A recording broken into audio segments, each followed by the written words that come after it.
Vandaag het julle Super Oozers gesien saam met ons, 'n nuwe produk wat die mark ingaan. En dis regtig 'n tegnologiese sprong vir die floats wat ons in oeverengel Suid-Afrika gebruik.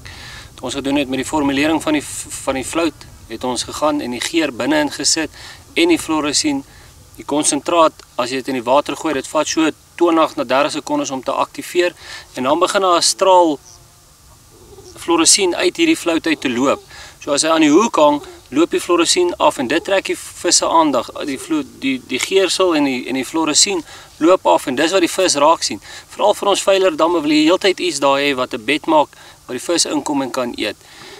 Die float, as jy hom gehak het, hy's taai. Ons het seker gemaak die float is taai. Ons het vandag met 'n enkel float hier op die hoek gehengel hier by Vaaldam. En Vaaldam se visse is moeilik as hulle 'n dingetjie byt en ruk en pluk en hy kom af, dan mis jy daai byt, maar ons het seker gemaak dit is taai.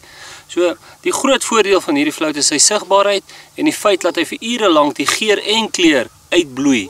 Die bloei van die float is belangrik want die water skuif ook onder en dan gaan daai streepie kan daai visse sien met hierdie bloeisel wat daar hang. Ek sê weer, as jy hom in die water gegooi het, gaan toets hom asseblief gerus. As jy hom in die water gegooi het, hy vat so 20 tot 30 sekondes om te aktiveer. Jy kry nie net 'n ontploffing van fluoresien en die float is wit nie.